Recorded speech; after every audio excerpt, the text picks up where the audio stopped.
Muito bem, vamos ver agora. Deixa eu entrar aqui no meu próprio Instagram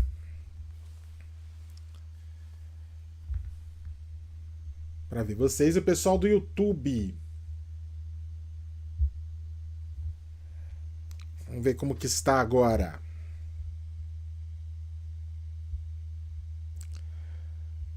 Boa tarde, Rose.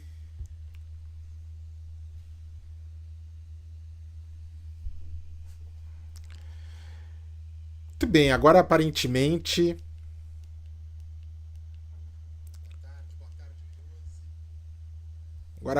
estamos com uma maior estabilidade.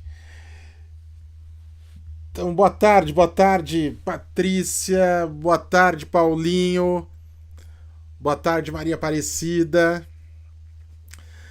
Muito bem, então vamos lá, iniciando nosso chá das 5:30. Boa tarde, Luiz. Hoje tem muita coisa para falar com vocês, né? Então eu trouxe, além da questão da Preta Gil, algumas decisões do STJ que foram publicadas no Informativo Extraordinário número 26, agora, terça-feira, saiu a publicação desse informativo. Né? E por que edição extraordinária? Porque não estamos tendo sessões no STJ, né, em razão do recesso nesse período, então nós não temos os informativos semanais. Boa noite, doutora Adete. Prazer em vê-la aqui. Então, não estamos tendo os informativos semanais e eles soltam algumas edições extraordinárias com as principais decisões dos meses que antecederam. E eu separei pelo menos 8 aqui para falarmos a respeito. E além disso, uma dúvida que surgiu lá no meu clube do inventário e que eu decidi trazer para cá foi a respeito da herança digital deixada pela Preta Gil, né, porque saiu uma matéria publicada no G1 falando, né, do patrimônio deixado por ela e, em especial, o quanto de bens intangíveis ela deixou. Né? Então, o que são esses bens intangíveis? No que consiste essa herança digital? São bens imateriais. Né? Hoje nós falamos em bitcoins, em milhas de viagem, pontos de fidelidade, de cartão de crédito ou de determinados produtos e serviços. No caso dela, também foi mencionado direitos autorais. Então, tudo isso faz parte do patrimônio deixado. Né? E nós temos que analisar quais são os direitos dos herdeiros em relação a esses bens intangíveis. É diferente, né, de um celular que você consegue tocar, pegar um carro, um imóvel. Então é uma situação bem peculiar. Hoje, dia 24 de julho de 2025, o nosso ordenamento jurídico ele não está preparado para tratar da herança digital. Nós não temos um tratamento da herança digital, salvo algumas situações específicas. Por exemplo, direito autoral. Né? A exploração dos direitos autorais são transmitidas aos herdeiros. O proveito econômico é um erro, tá? Falar que os direitos autorais foram transmitidos para os herdeiros. Não, direito autoral ele continua sendo do falecido, da falecida. Né? Nós temos alguns direitos da personalidade que continuam existindo mesmo após a morte do indivíduo. Mas, poxa, professor, como assim continua sendo dela o direito autoral? O direito autoral em si é o direito de você ter a autoria da obra científica, artística, literária, vinculado o nome do autor à sua obra. Né? Então não é porque ela faleceu que a música de autoria dela vai poder passar a constar agora que é de autoria dos filhos. Isso não existe, tá? O direito autoral continua sendo dela. Mas o direito de exploração, o proveito econômico, esse sim é transmitido, que é o que pode também ser negociado em vida. Né? Eu posso negociar, por exemplo, os direitos autorais do meu livro que eu escrevi com a editora, e é feito isso. A editora fica lá com um percentual das vendas da obra, mas é o proveito econômico. É a parte econômica que pode ser negociada. Eu não posso, não teria validade alguma eu negociar com você para você fazer um pagamento para mim e assumir a autoria do livro, começar a publicar aquele livro como se fosse seu. Isso não se admite, né? O direito da personalidade, ele é intransmissível, irrenunciável, não podendo o seu exercício sofrer limitação voluntária, nos termos do artigo 11, lá na parte geral do Código Civil. Mas o proveito econômico é transmitido, quanto a isso, sem maiores problemas, né? Sem maiores discussões. Então, o que tiver ainda de dinheiro entrando por causa da música que é ouvida nas plataformas digitais, eventualmente CDs que possam ser vendidos, se é que ainda se vende hoje algum CD, a exploração e o proveito econômico é transmitido aos herdeiros. Isso aí, tranquilo, nós temos uma lei própria tratando de direitos autorais. O grande problema está hoje em milhas acumuladas, né, de viagens, cartões de crédito, livelo, ou seja o que for, e principalmente contas monetizadas em redes sociais. Essa é a grande discussão da herança digital. Porque hoje influencer virou profissão. Influencer virou profissão. E muitas contas, né, tanto aqui nessa rede que você me assiste, seja qual for a que você esteja, né, já que nós temos a transmissão simultânea, quanto em outras vizinhas, as contas valem dinheiro. As contas valem dinheiro. Né? Você tem um público direcionado para aquilo que aquela conta oferece. É óbvio que algumas têm um caráter muito pessoal, né? Muito personalíssimo. Talvez até a da Preta Gil se encaixe nisso. Né? Quem está ali segue porque é ela. Né? A partir do momento que não é mais ela, eu sei que é administrado pelos herdeiros, talvez, tá? Isso é uma suposição, talvez essas pessoas não sigam mais. Agora, quando eu não tenho esse vínculo pessoal, né, a pessoa está por trás daquilo que o canal oferece, daquilo que o canal apresenta, essa exploração pode gerar muito, mas muito dinheiro para os herdeiros. E nós não temos um tratamento legislativo sobre isso. Não temos. Podemos vir a ter com a reforma do Código Civil. Esse é mais um dos pontos, né, nos quais a reforma se mostra extremamente necessária.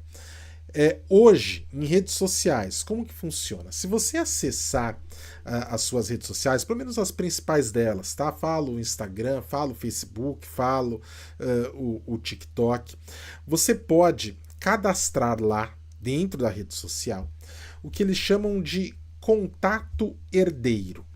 O que é o contato herdeiro? É uma pessoa que, provando o seu falecimento, terá acesso a algumas funcionalidades da sua conta. Tá? Eles falam que a conta ela passa a ser como um memorial deixado pela pessoa. Você pode postar, você pode eventualmente responder, mas você não tem acesso a dados de cunho pessoal. Isso é importante.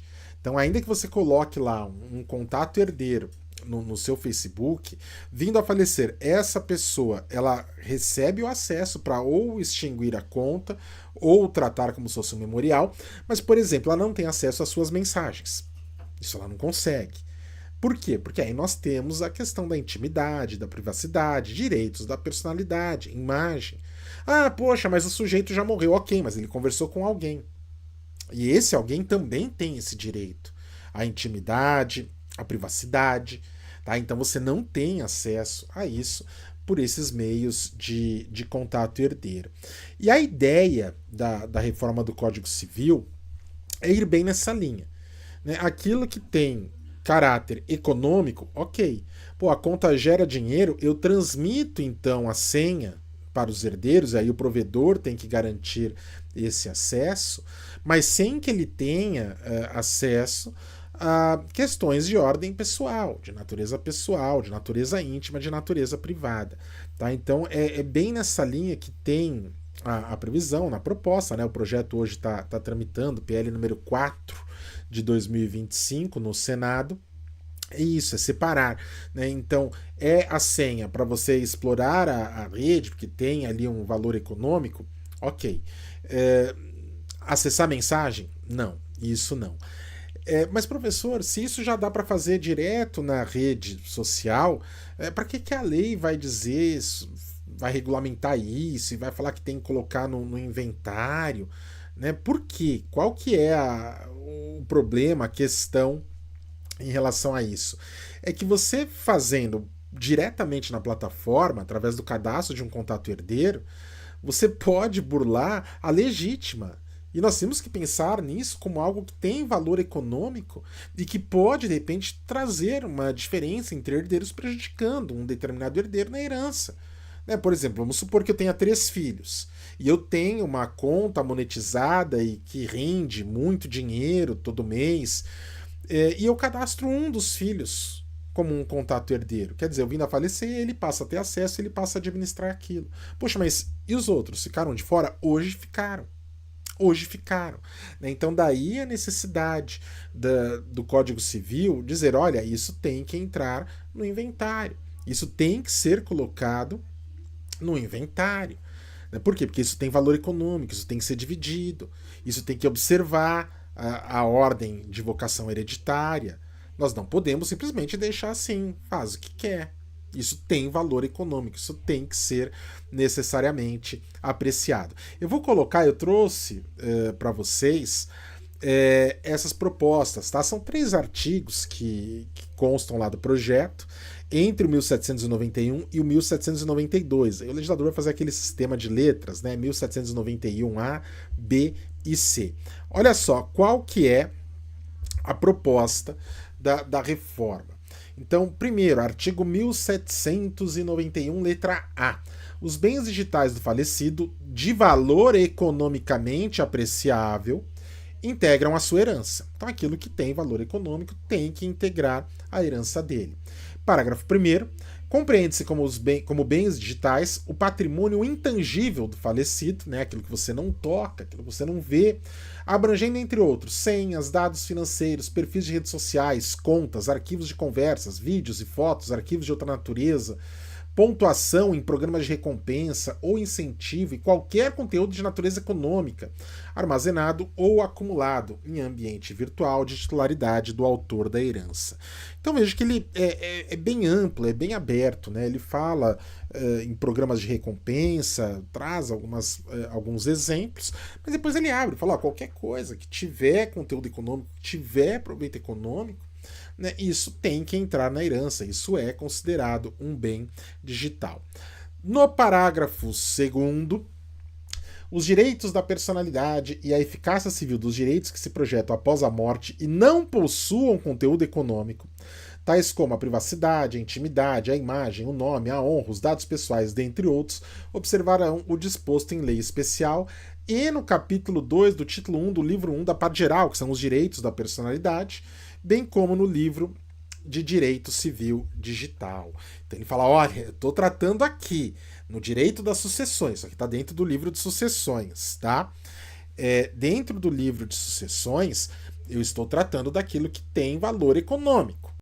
E o que não tem? Troca de mensagens, dados pessoais, legislação especial, por exemplo, a LGPD, que também vai nesse sentido. A parte geral do Código Civil, lá nos direitos da personalidade, né, ele fala do capítulo 2, do título 1 do livro 1 da parte geral, e o livro de Direito Civil Digital, que vai ser um livro novo que teremos aí com a reforma. Então, dados pessoais, informações pessoais, essas não se incluem no conceito de herança digital. Parágrafo 3º. São nulas de pleno direito quaisquer cláusulas contratuais voltadas a restringir os poderes da pessoa de dispor sobre os próprios dados, salvo aqueles que, por sua natureza, estrutura e função, tiverem limites de uso, de fruição ou de disposição.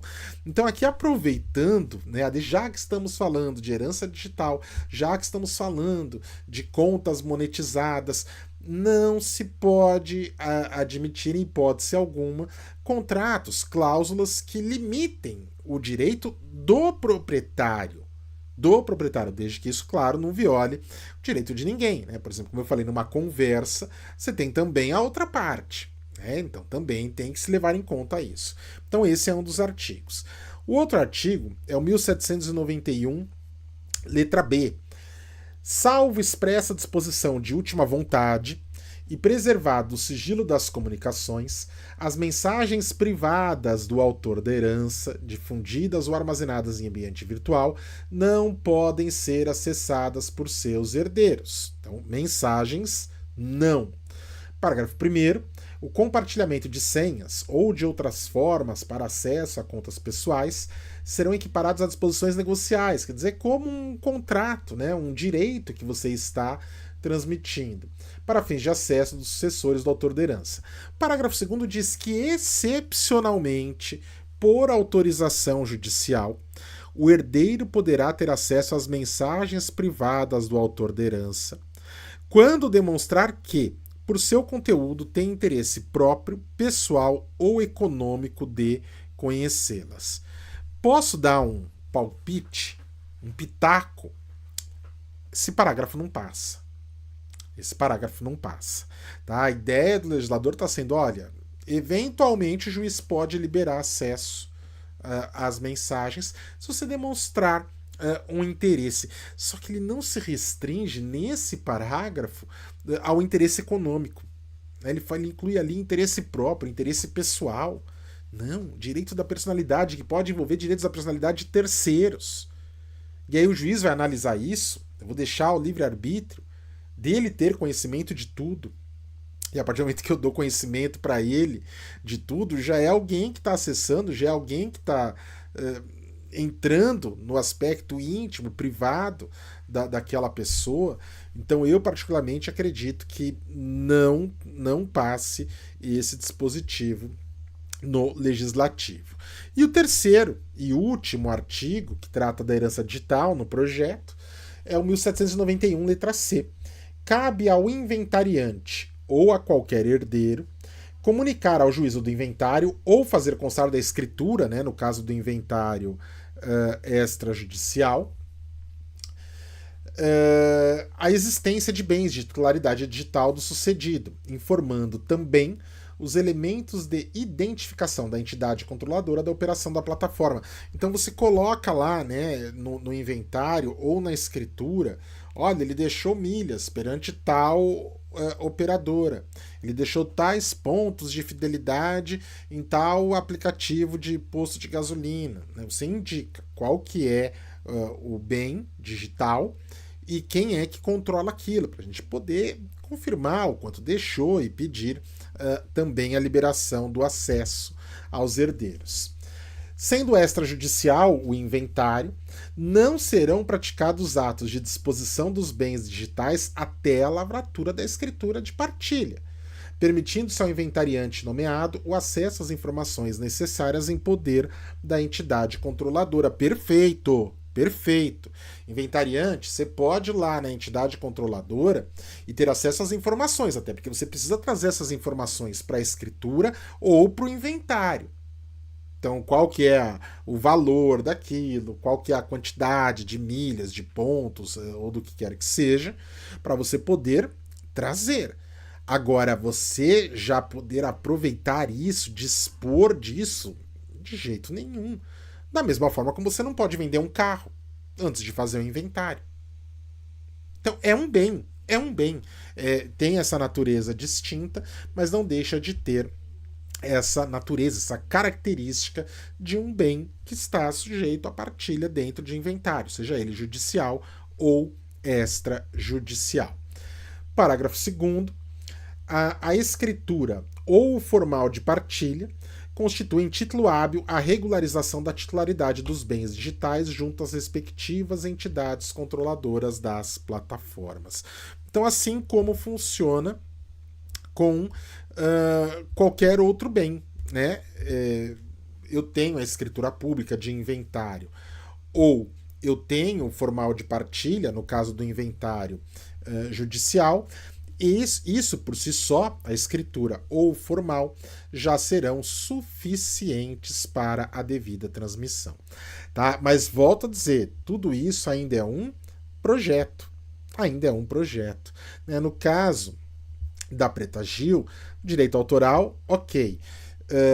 Contas em redes sociais, tem que ver se cadastrou um contato herdeiro. Se não cadastrou, vai ter que pedir judicialmente um alvará para o juiz liberar, para que tenham acesso a essas contas. E milhas de viagem, pontos de fidelidade, normalmente só no litígio, tá? Só na briga.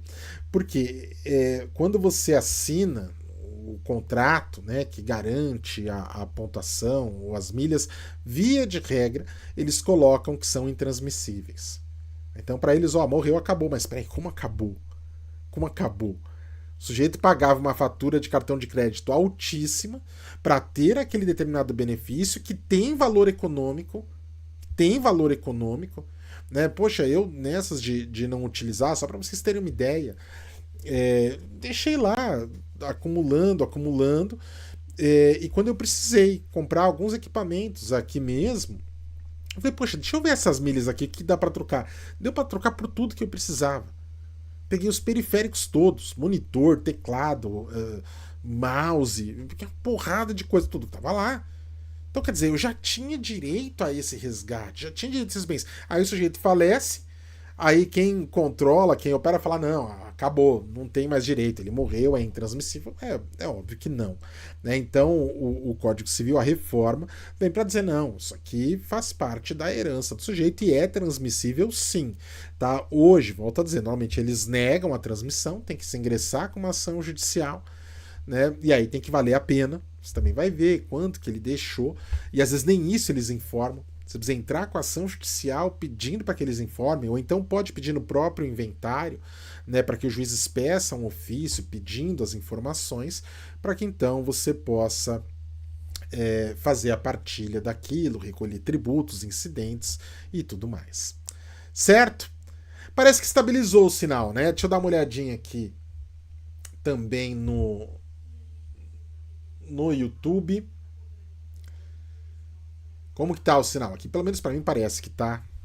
A informação é de que está sinal ótimo, sinal excelente. Bom, tratar dessa primeira questão da herança digital. E um detalhe, tá? Para os meus alunos do Clube do Inventário que quiserem saber mais a respeito, entre lá e assista a aula 1, que trata de questões gerais sobre herança, alguns conceitos, e eu abordo lá a herança digital, e também a aula número 31. A aula 31, ela já é sobre a atualização do Código Civil, né, sobre a reforma do Código Civil, e ela trata especificamente desses artigos que eu falei para vocês, tá? Então, quem é do Clube do Inventário, aula 1 e aula 31, para você se aprofundar nesse tema. Passemos então ao informativo extraordinário número 26 do STJ. E eu destaquei aqui algumas decisões que eu já adianto. Esse informativo ele está bem longo, tá? Só para vocês terem uma ideia, são 48 páginas. 48 páginas, um informativo bem carregado, mas assim, repleto de coisas interessantes. Então eu vou dividir em alguns encontros, tá? Eu começo hoje e aí na semana que vem, aliás, deixa eu já adiantar para vocês, na semana que vem teremos o nosso encontro na terça-feira já, hein? Então não será semana que vem, não será na quinta, será na terça-feira. Tá? Nesse retorno eu tô até fazendo alguns testes para ver o dia que fica melhor. Também vai depender da minha grade na faculdade, que ainda não saiu, ainda vai demorar algumas semanas para sair, mas possivelmente, tá? Salvo na hipótese de quinta-feira eu estar online, remotamente, nós tenhamos os nossos encontros nas terças, tá? Porque, por exemplo, na quinta que vem é a reunião de início do semestre na faculdade e é meu rodízio. Então aí eu tenho que chegar lá antes das 5 e aí inviabiliza, né, que a gente faça o nosso encontro. E na outra quinta, sem falar que na outra quinta, além de tudo, tem o derby, Palmeiras e Corinthians pela Copa do Brasil, jogo decisivo, né? Também com o meu rodízio. Então, em razão do rodízio, possivelmente nós vamos passar para terça, tá? A não ser que eu esteja remoto. Mas na semana que vem, já anote aí.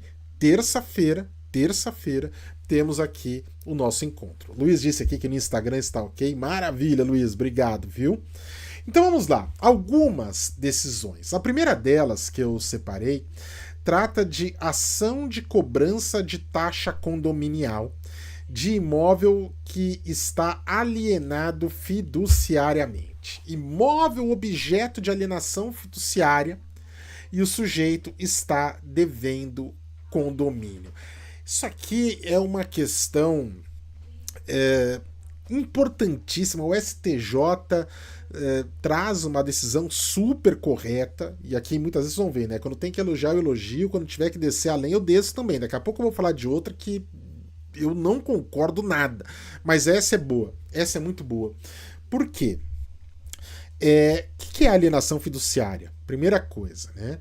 Alienação fiduciária é a transferência da propriedade resolúvel de um bem para um credor como forma de garantia do pagamento de um débito. Então, vou repetir. É a transmissão da propriedade resolúvel de um bem para o credor como forma de garantia do pagamento de um débito. O que é propriedade resolúvel? É a propriedade que pode vir a desaparecer. Um toque de mágica, estralou o dedo, sumiu, não tem mais, não existe mais esse direito. Poxa, então eu transmito algo que pode desaparecer, o bem vai sumir? Não, não é o bem, é o direito. É o direito. Então, como que funciona? Eu vou fazer um financiamento junto a um banco. Pode ser o financiamento do próprio bem ou não. Tá? Não é obrigatório. Normalmente é, mas não existe uma obrigatoriedade em relação a isso. Vou fazer o financiamento. E eu falo para o banco, banco, eu vou transferir para você a propriedade de um imóvel, poderia ser de um carro também, vou transferir a propriedade de um imóvel, só que você é o proprietário fiduciário. O que é isso? Você vai ser dono enquanto eu não pagar tudo. Agora, eu paguei todo o meu contrato de financiamento que eu celebrei com você, o teu direito simplesmente desaparece. A propriedade se resolve, significa volta ao estágio anterior. E aí o bem volta a ser meu. Eu só transferi a propriedade para você como uma forma de garantia. Então, você é o dono, é uma propriedade resolúvel, e eu vou exercer a posse do bem. Você vai ser o dono formalmente falando, mas a posse direta do bem sou eu, devedor, que estou exercendo. Então, imaginem a situação. Eu financiei um apartamento por meio de um contrato de alienação fiduciária em garantia. O banco libera o valor, eu compro, só que o bem será do banco enquanto eu não quitar, enquanto eu não pagar todas as prestações. Ok. Só que no decorrer desse contrato, e estou falando de contratos aqui que duram 20 anos ou mais, no decorrer desse contrato, eu parei de pagar o condomínio. Eu sou o possuidor do bem, sou devedor do banco, parei de pagar o condomínio. O condomínio entra com a ação de execução de título extrajudicial. A cota condominial está lá prevista, em assembleia ou em convenção, tudo certinho. O condomínio ingressa com a execução. E ele pede a penhora do imóvel. Ele pede a penhora do bem. Aí, normalmente, o que acontece? Vem o banco e fala, opa, não pode penhorar o imóvel, porque o imóvel não é do Felipe. O imóvel é meu, banco. Ele ainda não terminou de pagar, então o imóvel não é dele. O imóvel é meu, eu banco. Então esse imóvel não pode ser penhorado. O que poderia ser penhorado, nesse caso, são os direitos que ele, Felipe, tem sobre o imóvel. Os direitos que ele tem podem ser penhorados. Agora, o imóvel em si, não. Então você penhora os direitos do Felipe. O que significa penhorar os meus direitos? Que o meu direito de aquisição está penhorado. Se eu pagar tudo certinho, no fim das contas, eu não vou ter o imóvel.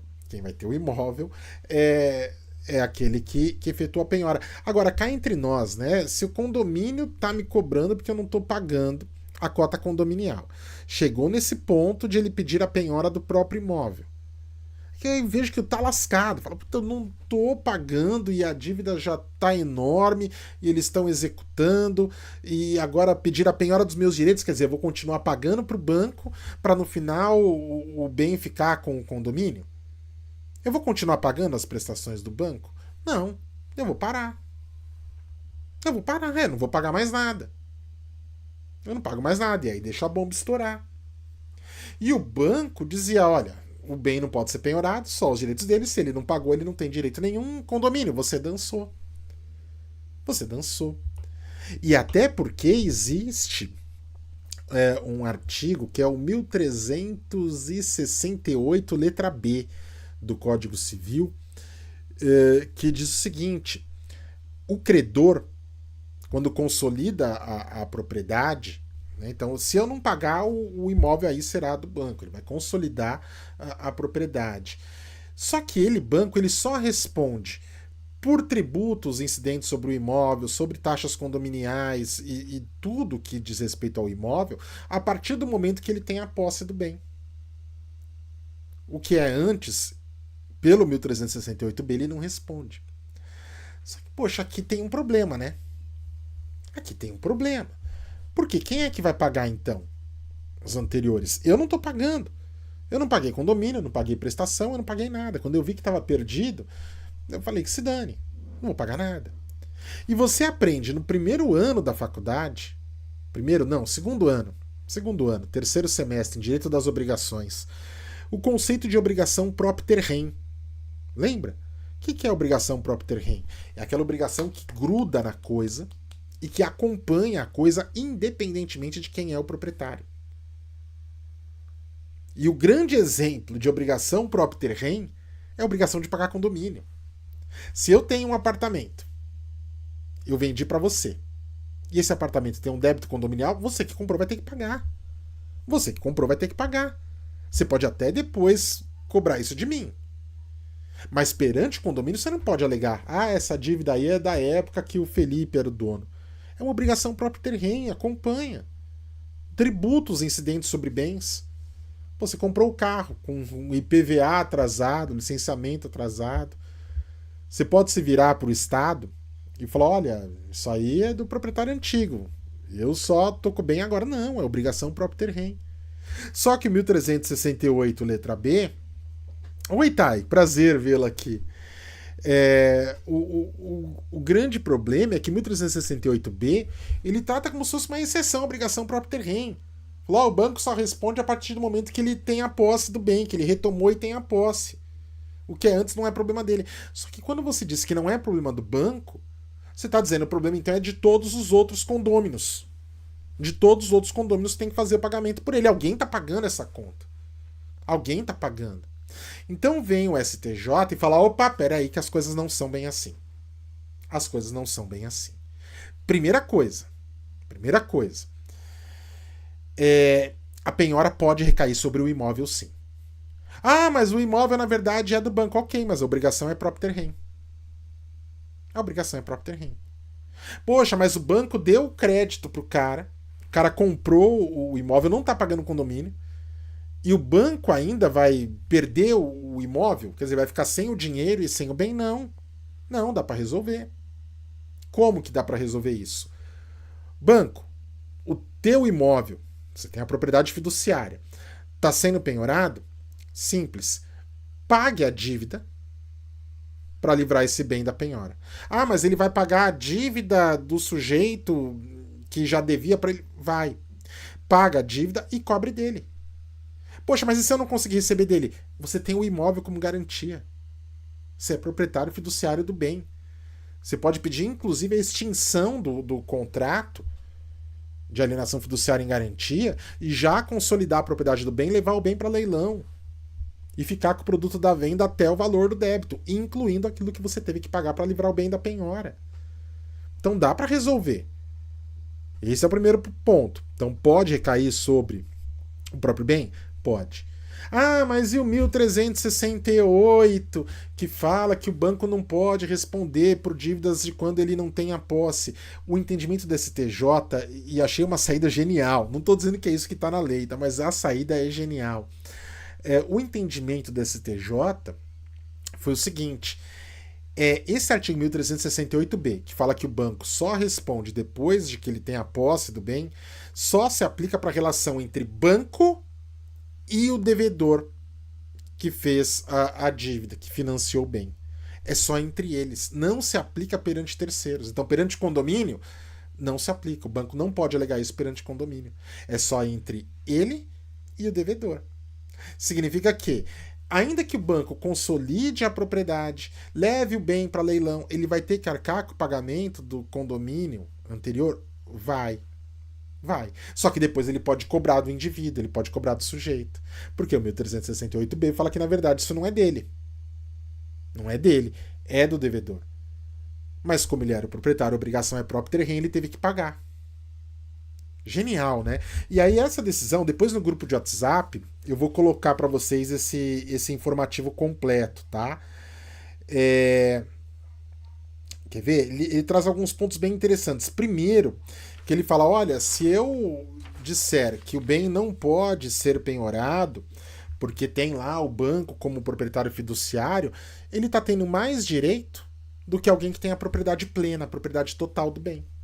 Porque se eu tivesse vendido o bem para você, você é proprietário pleno. Você comprou, você pagou, você pegou a escritura pública e registrou no cartório de imóveis. Você não tem que pagar o condomínio anterior? Tem. Por que que aquele que tem uma propriedade que é resolúvel, quer dizer, uma propriedade mais fraca, é um direito menor, se livraria então? Não faz sentido. O proprietário fiduciário não pode ter mais poderes do que o proprietário pleno. Eles mencionam isso expressamente. Deixa eu ler esse trecho para vocês. Ó. Com efeito, a natureza propter rem vincula-se diretamente ao direito de propriedade sobre a coisa. Por isso, sobreleva-se ao direito de qualquer proprietário, inclusive do credor fiduciário, pois este, na condição de proprietário sujeito a uma condição resolutiva, que é o pagamento da dívida, não pode ser detentor de mais direitos do que um proprietário pleno. Perfeito. Perfeito. Então essa decisão é interessantíssima. Né? Lá na 34ª Câmara de Direito Privado, esse entendimento é pacificado. Né? Então a gente aplica todo momento e votação unânime. Tá? O bem pode sim ser penhorado e o credor fiduciário tem os seus instrumentos para não sair no prejuízo. Então essa era a primeira das decisões que eu queria comentar com vocês. Outra decisão é um voto da Nancy Andrighi, né, da terceira turma, recente agora, dia 16 de junho, foi publicada essa decisão. Doação de bem imóvel em programa habitacional de natureza assistencial.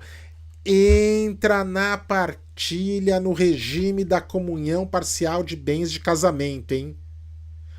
Olha só, vou repetir o que eu disse. Bens, objetos de doação por conjunto, programas habitacionais. Né? O poder público fez a doação em sede de programa habitacional. Por quê que eu estou dizendo isso e por que esse julgado é importante? Porque ele também busca uma interpretação sistemática da lei, ele busca uma interpretação teleológica de buscar a finalidade da lei. Porque quando as pessoas são casadas pelo regime da comunhão parcial de bens, e eu falo que eu não tenho esse dado estatístico, mas eu arriscaria dizer que no Brasil mais de 99% das pessoas são casadas pelo regime da comunhão parcial de bens. Tá? E no regime da comunhão parcial de bens, a doação recebida por um dos cônjuges, ainda que na constância do casamento, ela não integra o patrimônio comum. Ela não é dos dois. O bem doado é só do donatário. É só daquele que recebeu a doação. Poxa, professor, como assim? Imagine, eu sou casado pelo regime de comunhão parcial de bens. O que eu já tinha antes do casamento é só meu. O que eu compro na constância do casamento, ou que minha esposa compra na constância do casamento, é dos dois. que compra na constância dos dois. Agora, o que cada um recebe a título de doação é bem particular, não é dos dois. Num eventual divórcio, quem recebeu a doação leva o bem, fica com o bem, em sua integralidade. Não tem que partilhar, não tem que dividir. Por quê? Porque a doação é um ato de liberalidade. Né? Alguém faz a doação sem receber nada em troca. A pessoa simplesmente doou. E quando ela faz a doação sem receber nada em troca, tem-se a ideia de que, olha, ela levou em conta as características pessoais daquele que recebeu a doação, daquele que está recebendo a doação. Então não é justo que eu faça uma doação para você e aí amanhã ou depois você venha a se divorciar e aí seu cônjuge leva metade. Não, mas espera aí, eu dei para você, eu não dei para ele. A doação era para você e não para os dois. Então a doação não se partilha. Porém, nesse caso específico, eu estou falando de uma doação em um programa habitacional de natureza assistencial. O poder público doou o bem. Falou, olha, você não tem onde morar, você não tem onde residir com a sua família, então está aqui, eu estou doando o bem. Ainda que essa doação seja feita apenas para um dos cônjuges e o bem esteja em nome apenas dele, num eventual divórcio esse bem tem que ser partilhado. Tem que ser, porque o poder público não levou em conta aspecto pessoal, eu adoro tal pessoa, embora não tenha nenhum tipo de sentimento em relação ao cônjuge dele ou dela. O poder público não é isso. Ele leva em conta a necessidade. E quando ele leva em conta a necessidade, ele leva em conta a necessidade do grupo familiar. Eles não calculam, né, a renda mínima por cabeça, per capita. Eles pegam quanto todo mundo ganha, divide pelo número de cabeças, então quer dizer, eles estão levando em consideração todo mundo. Estão levando em consideração todo mundo. Aí na hora de eventualmente partilhar o bem, falar, não, eu recebi como doação. Não, meu amigo. Isso não é doação, esse bem tem que ser partilhado. Então olha só o que foi destacado aqui. O imóvel doado pelo poder público em sede de programa habitacional, ainda que escriturado em nome de apenas um dos cônjuges, entende-se como destinado à entidade familiar, comunicando-se na partilha de bens de indivíduos casados sob o regime da comunhão parcial. Então é um tipo de doação que tem sim que haver a partilha, tem sim que ser transmitido. Aí ele invoca, né, o direito à moradia. Olha que interessante isso aqui. Ó. Se é juridicamente admissível a exceção à regra da comunicabilidade de bens em favor da mulher no contexto dos programas habitacionais, a exemplo da Lei 14.620 de 2023, também se revela plausível a hipótese inversa, sendo o imóvel doado a um dos cônjuges em sede de programa habitacional no curso da união, possível que, por ocasião do divórcio, haja a partilha igualitária do bem para proveito de ambos. Tá? Então, a doação, nesse caso, leva em conta o núcleo familiar, ainda que esteja em nome apenas de um. Coisa de sogra, né, Cris? Perfeito, Daniela. É intuito família. É intuito família. Então a doação é feita para um, está em nome de um, mas foi levado em conta todo o núcleo familiar. Porque cá entre nós, né? Você não vai conseguir receber do poder público um imóvel provando que você, eu não trabalho, eu estou desempregado, eu não tenho condições de prover meu próprio sustento, eu não tenho estudo, eu não tenho nada. Só que você é casado com um milionário. Você é casado com um milionário. Você vai receber bem do poder público? Óbvio que não. É evidente que não. Então, quando é feita a transmissão para fins de moradia em conjuntos habitacionais, é levado em conta todo o núcleo familiar. Tá? Então, ainda que conste apenas em nome de um, esse bem tem que ser partilhado, tem direito de meação no eventual falecimento. Outra decisão, também da Nancy Andrighi, também agora do mês de junho, trata do direito real de habitação. O que é o direito real de habitação? É um direito do cônjuge sobrevivente continuar residindo no imóvel, né, em que residia com o falecido. O direito de morar, é um direito de habitar. tá? Não significa que pode alugar. Não, você pode só residir. É um direito de habitação. E também não significa, eu bato muito nessa tecla, que a pessoa vai ser a única proprietária do bem. Ah, então quer dizer que se o sujeito falecer, o imóvel vai ficar integralmente com o cônjuge, a propriedade? Não, ele vai ser partilhado. Ele vai ser partilhado. Só que cônjuge tem direito de continuar residindo. Está lá no artigo 1831 do Código Civil. E aí até tinha uma discussão, quer dizer, até tem uma discussão, porque fala que desde que seja o único bem dessa natureza. Ele fala o bem imóvel que serve de residência para a família exige de habitação desde que seja o último daquela natureza. Quando ele fala daquela natureza, para mim, ele quis dizer o único imóvel deixado. Se deixou mais de um, faça a partilha da forma mais cômoda e dá para ajustar para todo mundo. Só que o STJ ele tem um entendimento diverso. Eu trabalhei aqui com vocês em uma das lives passadas, o jurisprudência em teses do STJ, né? E o STJ fala, não, ó, quando ele fala ali dessa natureza, daquela natureza, ele não está querendo dizer o único bem imóvel. Ele está querendo dizer o único bem que servia de residência para a família. Ele pode até ter outros imóveis, mas o imóvel que servia de residência, o cônjuge tem o direito de continuar residindo.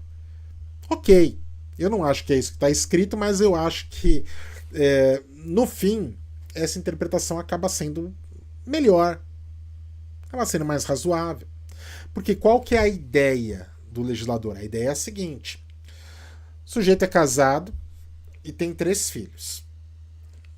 Os filhos já casados, cada um com a sua família e tal. E aí ele morre, fica o viúvo ou a viúva no imóvel. Normalmente, eu não vou dizer sempre, nem na maioria dos casos, mas muitas vezes acontece dos filhos querendo fazer o quê? Vender o imóvel. Tirar o viúvo ou a viúva de lá. Não, vamos vender, vamos botar a mãe num apartamento menor, tal.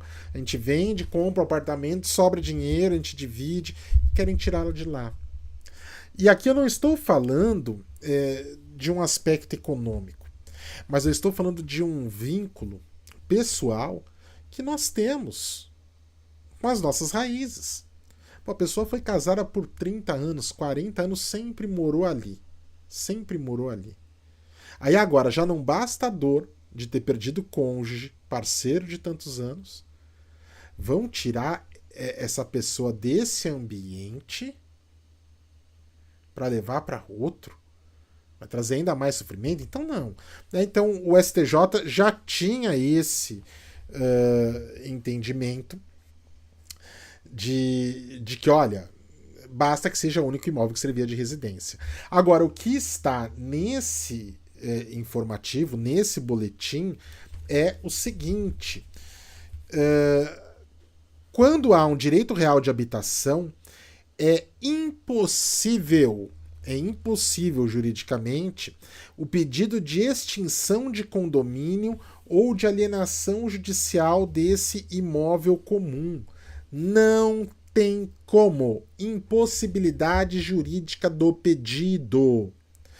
Porque o direito real de habitação, o próprio nome, direito real, ele vai constar da matrícula do imóvel. E por ser um direito real, ele tem eficácia erga omnes. Ele tem eficácia perante terceiros. Então, ainda que alguém eventualmente comprasse esse imóvel, ia ter que respeitar que a pessoa continuasse morando lá. Então, o imóvel pode ser vendido? Pode. Pode. Desde que todo mundo esteja de acordo. Todo mundo está de acordo. Os herdeiros, inclusive, quem está residindo lá. Todos estão de acordo e querem vender? Ok. Mas quem comprar, já sabe. Vai ter que respeitar o direito real de habitação. Poxa, e por que alguém vai comprar um imóvel nessa situação? Oportunidade de mercado, porque isso desvaloriza o bem. A pessoa vai comprar por um valor inferior. E aí vai analisar. Quem tem o direito real de habitação, quantos anos tem? Como que está a saúde lá? Quanto tempo será que vai durar? arrisca. Eu vou pagar menos, mas daqui a uns anos eu tenho a propriedade plena do bem. Então até pode vender. Só que aí, com base nessa possibilidade, o que nós temos algumas vezes? Herdeiros entrando com ação de extinção de condomínio. Porque um quer vender, o outro não quer. Um quer vender e o outro não. Aí o que quer vender fala, mas eu não quero mais continuar sendo dono junto com vocês. Eu vou entrar com ação pedindo a extinção desse condomínio. E na extinção de condomínio, a venda é feita judicialmente. O valor é repartido. Ainda que se respeite o direito real de habitação, para o STJ não cabe ação de extinção de condomínio. Não cabe. Você não vai trazer esse transtorno para a pessoa. Não vai trazer esse transtorno para quem já está no momento de dor, para quem já está no momento de luto. Não cabe venda judicial. Não vai vender. Vai esperar. E isso até o fim da vida, a pessoa até o fim da vida. Até o fim da vida. Tá? A não ser que venha casar de novo. Aí acaba o direito real de habitação.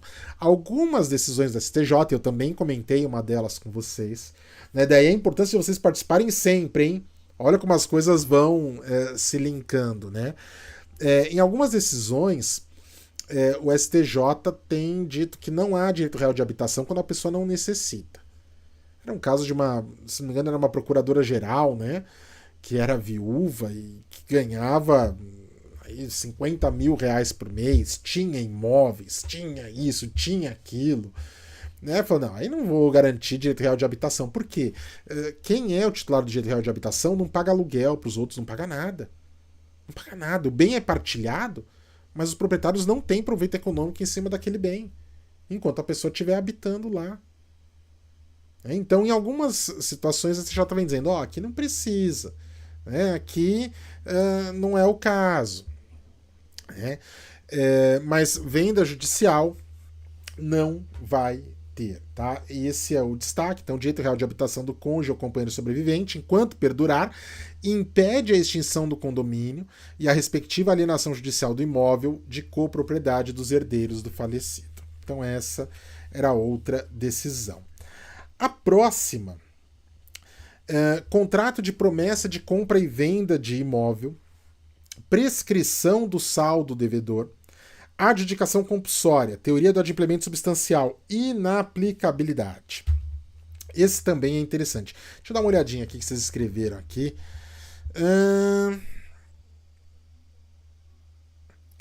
Maria Fernanda, poxa, que legal. Nossa, eu amo quando vocês já estão aí encaixados no mercado de trabalho. Falo que é a missão cumprida. Esse é o maior orgulho que temos como professores, né? Fátima, estava com saudades dessa aula. Professor Alan, sempre por aqui. Curso para ser lindo. Eu falo que eu fiz, mas eu fiz por correspondência. Por isso que o resultado não é o esperado. O problema disso é quando há filhos que não são comuns também. Verdade, né?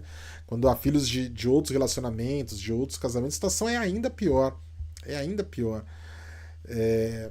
E tem que esperar, né? Ele até passa a ser dono, mas sem poder utilizar o bem enquanto o viúvo ou a viúva estiver vivo e residindo lá.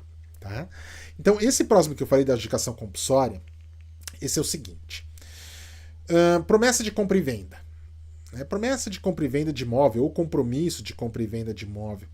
Aquele contrato particular que você faz, que, no meu entendimento, é um entendimento, diria que majoritário, não amplamente majoritário, mas é um pouquinho majoritário na doutrina. Ele tem a natureza de contrato preliminar. Ele é um pré-contrato. O que é o contrato preliminar? É aquele contrato que você celebra que tem como objeto a celebração de um contrato definitivo. Então eu celebro um contrato agora e o objeto dele, eu me comprometo a assinar um contrato definitivo lá na frente. Para imóveis, ele é muito utilizado. Muito. A gente faz um instrumento de promessa de compra e venda para que você vá me pagando mensalmente.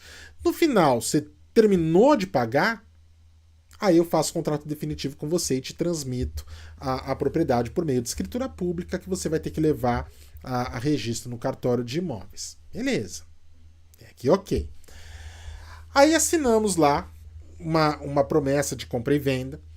e eu vou te pagar durante 5 anos um determinado valor. Tá? E aí fui pagando, paguei 4 anos e meio, vai. 4 anos e meio. Faltavam 6 meses, passei por uma dificuldade financeira, parei de pagar. Faltavam só 6 meses. E eu parei de pagar e você também não cobrou. Você foi deixando.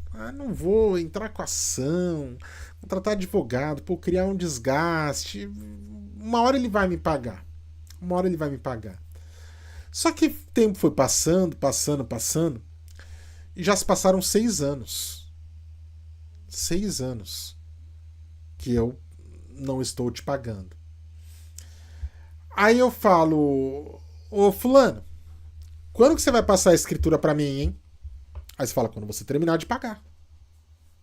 Quando você terminar de pagar, faltaram 6 meses, você pague o que falta, e aí eu te transmito a escritura definitiva.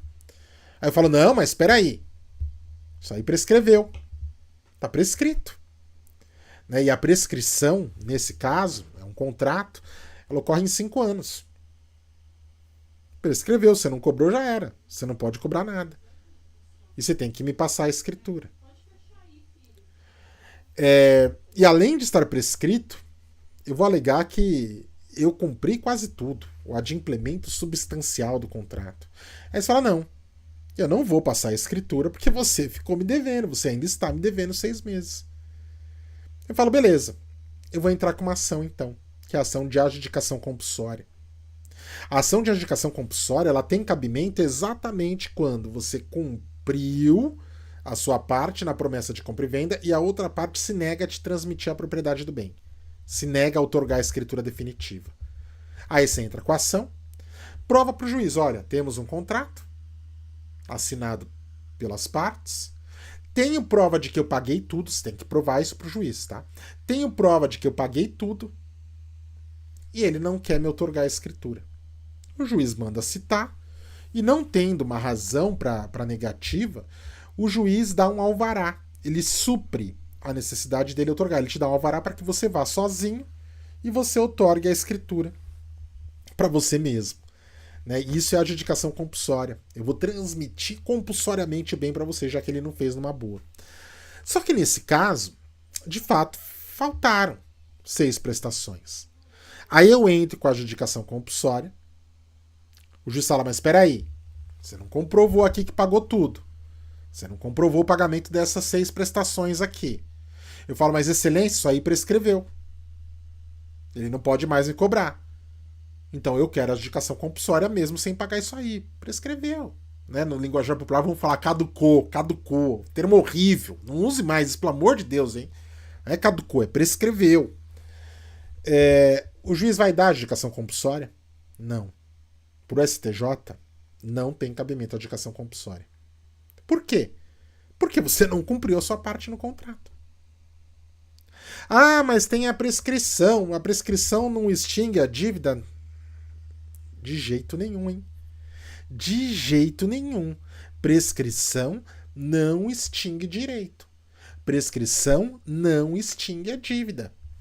O que a prescrição extingue, então? A pretensão. A dívida continua lá. Ela só extingue a pretensão, que é a possibilidade de você exigir o cumprimento forçado daquilo que não foi cumprido espontaneamente. Então, se tem uma dívida prescrita, eu não posso te executar, eu não posso protestar o título, eu não posso sujar o teu nome. Mas a dívida continua lá. Eu dependo do pagamento espontâneo. E isso, quem quiser saber mais a respeito, eu tenho um livro de prescrição e decadência, né? Inclusive para aqueles que são alunos de graduação ou de pós, ele está na biblioteca digital. Aquela biblioteca digital tradicional, porque ele saiu pela editora Saraiva, né? Uma linha da Saraiva, que é a linha expressa, eu e o professor Vanderlei Garcia Júnior.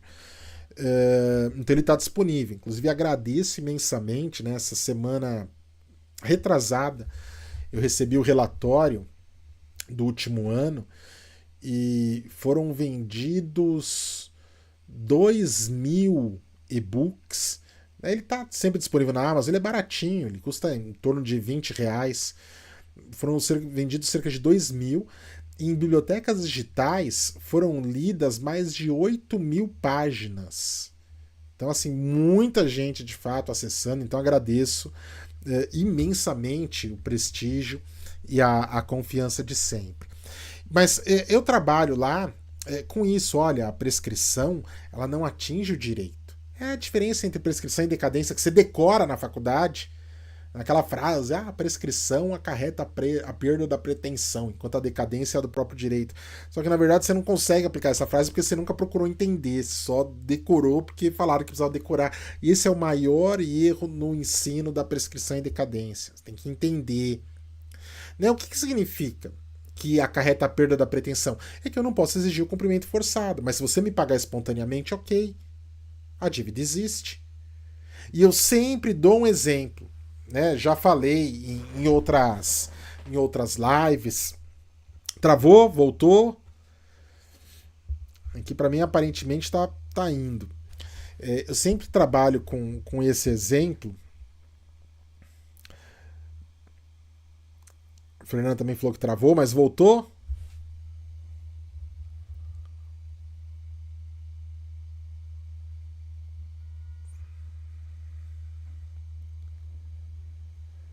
Deixa eu ver aqui.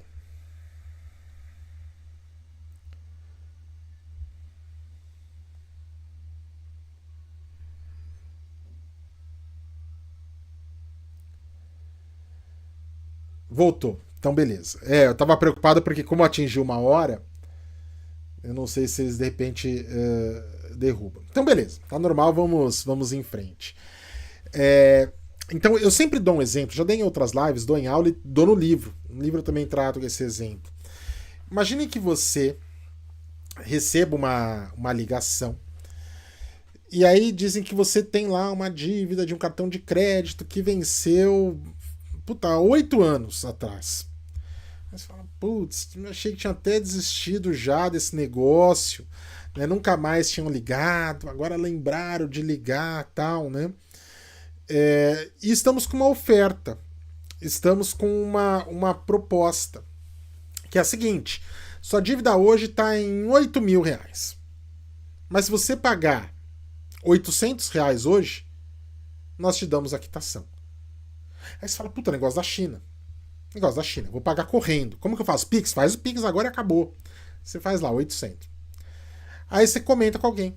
Puta, eu tinha uma dívida astronômica e me ligaram, aceitaram R$ 800, tal, eu paguei.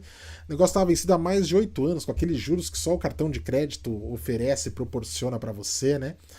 E paguei só R$ 800 e tá tudo certo, tá quitado. A pessoa fala, pô, você é besta? Você não assistiu a aula de direito civil, né? Você não assistiu live. Porque tá prescrito. Você não precisava ter pagado nada, eles não podiam fazer nada com você. Aí você fala, é mesmo, prescreveu, prescreveu. Mas eu tô com o telefone da pessoa que ligou, com quem eu tratei, eu vou ligar e vou falar que eu quero meu dinheiro de volta. Porque a dívida já tinha prescrito. E eu quero receber de volta. Você tem direito a ter esse dinheiro de volta? Claro que não. Claro que não. Porque a pretensão estava extinta. Mas a dívida existia. Você pagou. É o preço por não estudar, né? Você pagou. A dívida existia. A pretensão é que não existia. Então volta para a situação do imóvel. Eu tinha a promessa de compra e venda, eu não paguei os últimos meses. Só que os anos se passaram e eu tô alegando, prescreveu e eu quero a escritura do imóvel. Não. Por quê? Porque a dívida continua existindo. E embora ele não tenha a pretensão, ele não vai mais poder te cobrar, a dívida continua existindo. Uma decisão extremamente técnica. Muito boa essa decisão. Poxa, mas e aí? O sujeito vai ficar para sempre nessa situação de irregularidade? O que ele poderia, eventualmente, é conseguir uso capião depois de um tempo. Conseguir uso capião depois de um tempo.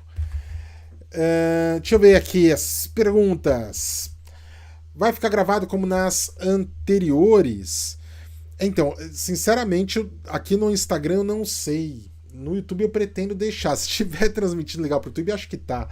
Se estiver transmitindo legal lá pro YouTube, lá vai ficar. Ah, o Gilson falou que lá tá normal, então no YouTube eu vou deixar, tá? Dentro do banco, o nome continua com restrição. O problema é o seguinte, viu, o Andréia? Dentro do banco vai ficar com restrição você pagando ou não. Porque se você faz um acordo e paga um valor muito abaixo do que é o valor originário, eles deixam a restrição do mesmo jeito. Então, uma dica, não paga.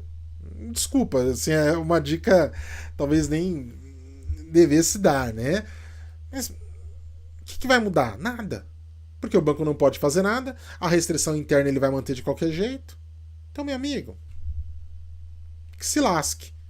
Para não falar outra coisa, né? Que se lasque. Deixa lá. Então essa era a quinta, né, decisão que eu trouxe para vocês. Aliás, não, essa era a quarta. A quinta, eu prometo que logo, daqui a pouquinho a gente para, né? Daqui a pouco estão aí cansados, dormindo. A próxima decisão, interessante, união estável, partilha de bens, essa aqui é mais tranquila. Partilha de bens em união estável, um imóvel.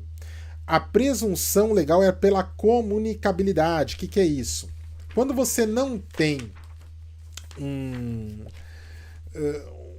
uma escritura pública tratando de regime de bens de casamento, aplica-se para a união estável o regime da comunhão parcial.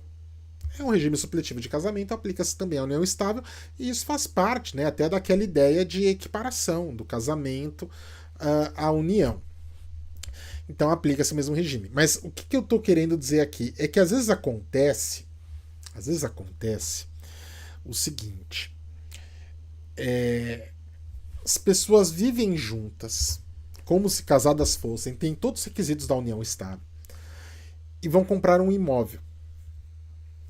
Só que aí na hora de comprar o imóvel, eles colocam na escritura o seguinte: imaginem que eu vivo em união estável com vocês, estamos indo comprar um imóvel, a gente coloca o seguinte, que esse imóvel está sendo adquirido 70% com os meus recursos e 30% com os seus. Então, nós vivemos em união estável e não temos uma escritura pública regulamentando o regime de bens de casamento, nenhum contrato particular regulamentando o regime de bens de casamento. Da união estável, desculpa. Vamos comprar um imóvel. Aí na escritura a gente coloca que 70% é com os meus recursos e 30% com o seu. Um belo dia, passado alguns anos, a gente resolve por fim a união estável. E vamos partilhar esse imóvel. Como esse imóvel vai ser partilhado? 70 e 30? Não. Como não, professor? Constou lá da escritura, mas espera aí. Qual que é o regime que se aplica quando a gente não tem uma disposição em contrário? A comunhão parcial. Na comunhão parcial, o que é adquirido onerosamente na constância da união, assim como no casamento, é dos dois, em partes iguais. Então, ainda que 70% constou que era meu, esse 70% é dos dois, é 35 e 35. E os 30 seu é dos dois também, 15 e 15. É dos dois e ponto final, meio a meio. Ah, mas constou. Não importa o que constou da escritura. Não importa. Se nós quiséssemos que o imóvel fosse 70% meu e 30% teu, o que teríamos que fazer? Um contrato para deixar claro que estamos formalizando uma união estável pelo regime de separação de bens. Que é meu, que é seu. E aí sim, se a gente compra um imóvel dizendo 30% é você e 70% sou eu, é 70 e 30. Porque é separação de bens e na compra constou que eu estava comprando 70 e você estava comprando 30. Agora, se não há a formalização do regime de bens da união estável, não cabe essa ligação pelo simples fato de estar na escritura pública. Então, olha só, a decisão é o seguinte: a presunção de comunicabilidade dos bens adquiridos na constância da união estável só pode ser afastada por contrato escrito estipulando regime de bens diverso da comunhão parcial. O que não pode ser suprido por declarações de percentuais de copropriedade em escritura pública. Perfeita a decisão. Perfeita. Porque é um exemplo clássico, né, de situações envolvendo violência patrimonial, em especial contra a mulher. O pessoal vive em união estável, o cara faz assinar. Não, a gente vai comprar e é aquele rendimento adquirido na constância do casamento, mas você vai colocar lá que só 5% é teu e 95% é meu. E a pessoa assina. Ela tá sujeita a isso. Não tem muito para onde correr. Ok, pode assinar. Pode assinar. Se não tem especificação no regime, é comunhão parcial e é meio a meio, ponto final. Os 95 é dos dois e os 5 é dos dois também, no fim dá 50-50. Tá? Uma observação que para escolher regime na união estável, basta que o contrato seja escrito, não precisa ser escritura pública. Casamento precisa de escritura pública, né? O pacto antenupcial, escolhendo outro regime que não há comunhão parcial. Para a união estável, não. Basta qualquer contrato escrito. Se eventualmente você quiser provar, mas esse valor é um valor de um bem que era um bem particular meu, que eu tinha antes da união, ok, você vai ter que provar isso. Tá? Quando é comprado com o valor adquirido com a venda de um bem que era só seu, ou porque você já tinha antes, ou porque herdou, ok, prove isso. Assim como no casamento. Então achei bem interessante essa decisão, tá? Deixa eu ver aqui. O que vocês perguntaram? Doutora Aline, prazer, doutora Aline, minha conterrânea aqui de Guarulhos. Mesmo ele com um contrato de compra e não ter pago, mesmo assim poder entrar com o usucapião? Sim. Né? Inclusive, para fins de usucapião, só conta o tempo depois que ele parou de pagar e começou a agir como dono. O tempo enquanto estava pagando não conta para fins de usucapião, porque ele não estava agindo como dono, ele estava pagando. Só para o momento que ele fala, quer saber, não vou pagar mais nada, já é meu. E passa a agir como dono, aí começa a contar o tempo, tá? Raiza, se o cônjuge falece, a quitação pelo seguro se dá desta forma também? Sim. Sim, tem que ser, né? Também adianto. É lógico que o seguro não vai aceitar isso numa boa. Se quem morreu é quem tinha os 30%, ele vai querer quitar só os 30%. Você vai falar, não, meu amigo. Aqui, união estável, você tem que entrar com uma ação judicial. Agora, se quem morreu é quem tinha 70%, talvez, se ele tiver um bom jurídico, ele vai invocar isso. Falar, o consultor era 70%, mas era união estável, então é meio a meio, então só metade é dele. Se tiver um jurídico bom, que entenda também direito de família. E aqui fica muito claro, né, que o direito, ele é uma coisa só, o direito é uno. O direito é uno. Você não pode trabalhar em caixinhas. Eu vou trabalhar para a seguradora, então eu vou estudar contratos e obrigações. Aqui, ó. Aqui. Você prejudica a seguradora numa questão envolvendo direito de família. Então esse era mais um julgado que eu queria comentar com vocês. O próximo... Deixa eu ver, está acabando. Tem mais dois. E aí na terça-feira a gente fala, mas tem vários. Eu falei, são 48 páginas informativas. E páginas não é página de livro, não. É página de sulfite A4, né? Uma letrinha pequena.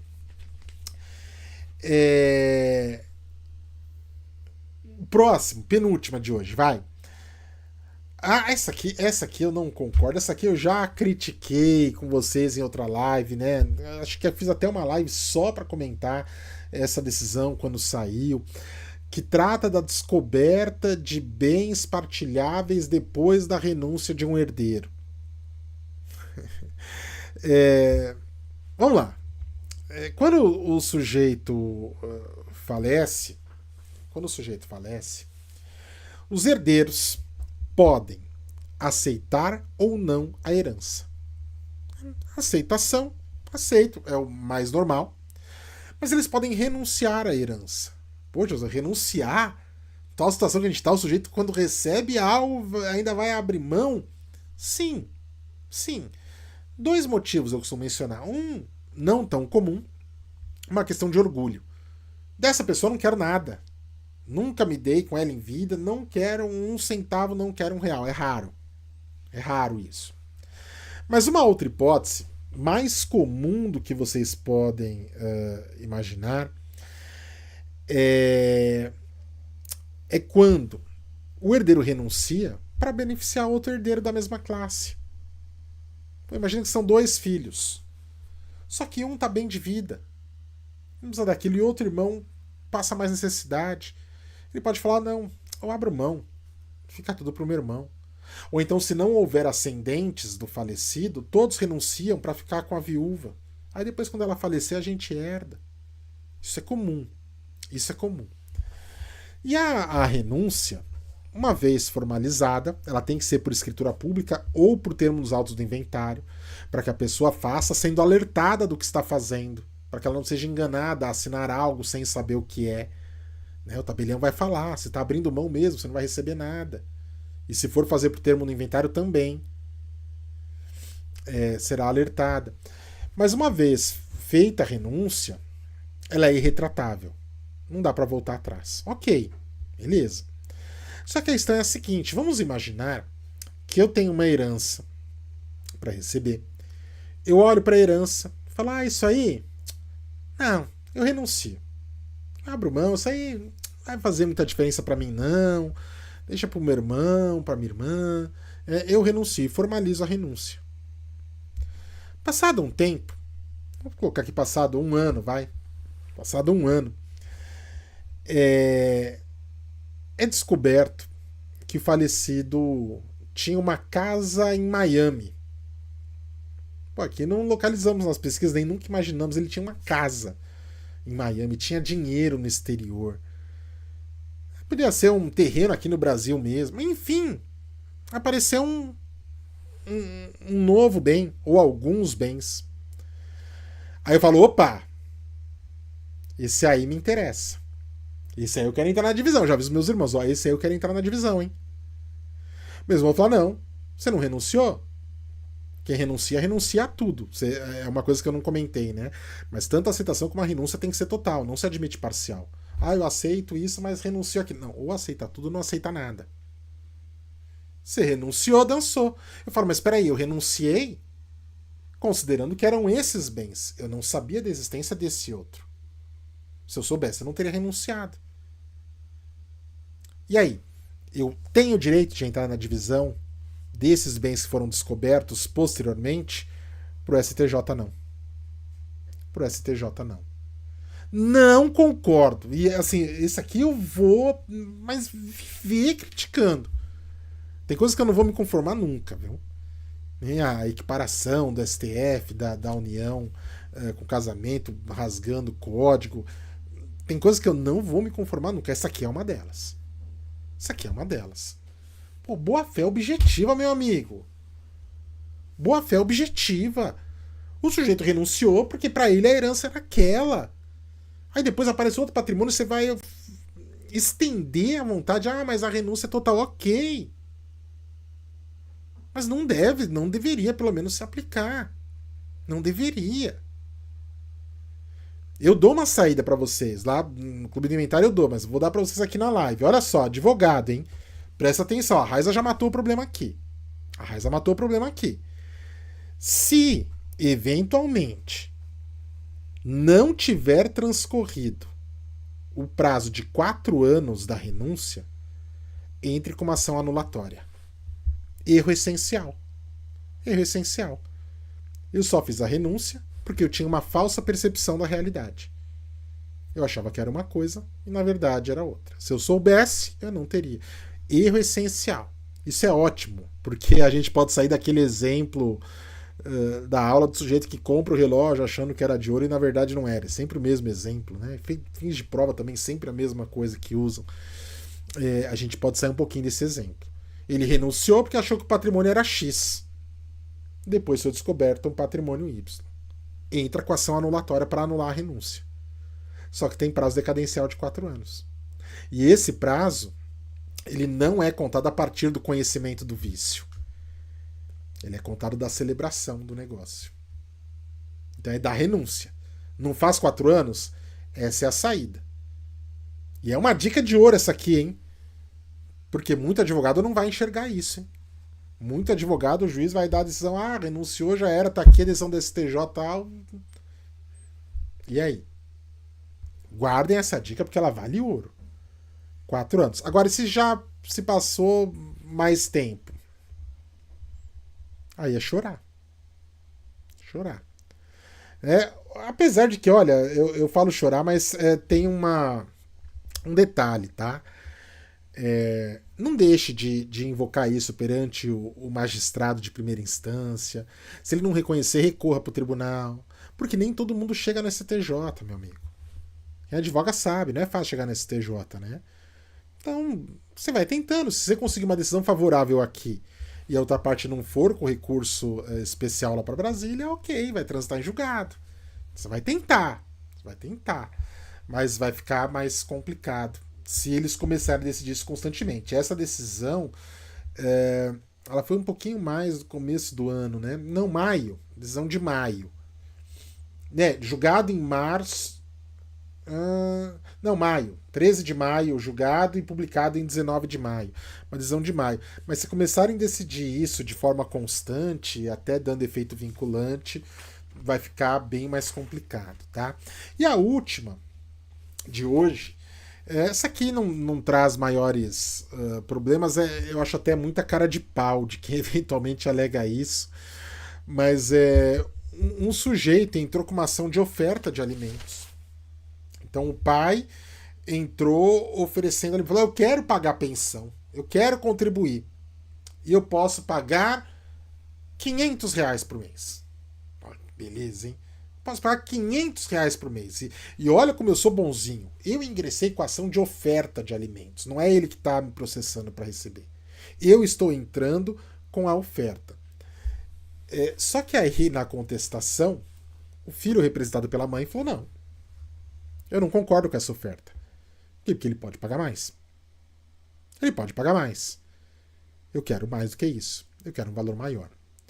E aí ficou aquela briga, vai pra cá, vem pra cá, o juiz falou, vamos fazer o seguinte, pesquisar aqui no Sisbajude, vamos ver a movimentação bancária, quero os extratos bancários dos últimos 4 meses. O sujeito recorreu dessa decisão.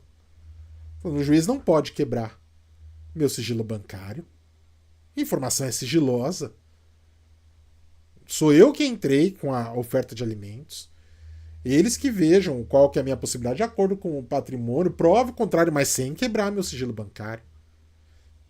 Tem cabimento. Eu falo, é muita cara de pau isso, né? É muita cara de pau.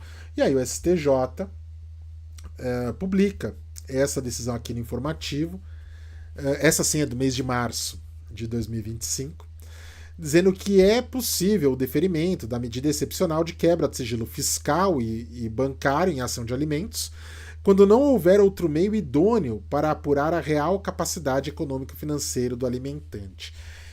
Aqui eu trouxe essa decisão pelo seguinte, não tem muita novidade de se falar que pode quebrar o sigilo bancário. Todo mundo o tempo todo pede e isso é concedido. De fato não tem. Mas o que tem aqui talvez de relevante e que na prática não é tão observado é que ele fala que pode quebrar o sigilo fiscal e bancário, pedir declaração de imposto de renda ou dados junto ao Sisbajude, quando não houver outro meio idôneo para apurar a real capacidade do alimentante. Isso somente passa direto. Por quê? Porque o juiz já dá logo de cara, né? A parte já pede na petição inicial e o juiz já dá, e eu acho que tem que dar mesmo. Tem que dar, porque vão ficar gastando tempo com o quê? Ficar provando com foto de Facebook, de Instagram, olha o restaurante que ele frequenta, olha, eu tô juntando aqui o cardápio do lugar para você ver como é caro, olha o padrão de vida. Não tem cabimento, vai logo na fonte, meu amigo. Vai logo na fonte. Mas o STJ menciona ali, ainda que incidentalmente, que você pode quebrar o sigilo bancário quando não tiver outro meio idôneo. Mas o que é outro meio idôneo? Vocês sabem da minha opinião, aqueles que me acompanham há mais tempo. O Luiz está aqui, o Luiz fez o curso de alimentos lá comigo. A rede social é uma grande mentira. Não dá para levar aquilo a sério, né? Ele só posta foto em restaurante bom. Porra, é lógico, quando ele come no boteco, prato feito, ele não posta. Todo mundo é assim. Todo mundo é assim. Você posta foto quando você vai num lugar legal. Não posta. Aí você vê aquela vida e fala, nossa, a vida é... Cara, vamos ver se é isso mesmo. Vamos ver se de fato é isso mesmo. Deixa eu ver aqui as últimas perguntas aqui.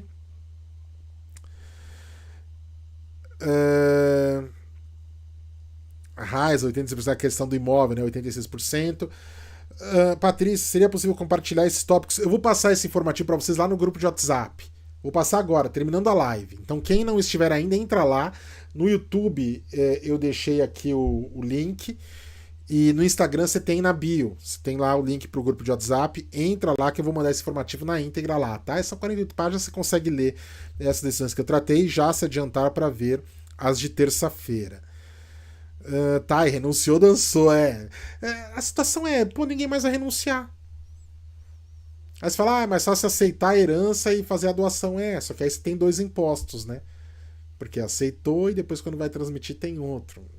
Mas, enfim, se houver qualquer chance de ser encontrado outros bens, é o melhor a se fazer.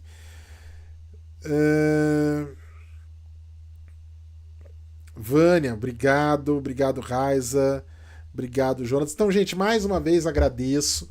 Né, espero que tenha sido legal e produtivo. Falei, ainda tô nesse sistema, ainda me adaptando aqui com toda essa tecnologia, com todo esse aparato para transmitir tudo. Mas agradeço imensamente. Pelo Instagram eu tô acompanhando aqui, parece que foi bacana. No YouTube também, eu tô vendo aqui os comentários, Joilson. Então parece que a transmissão foi legal. Do YouTube eu vou assistir agora para ver como que ficou.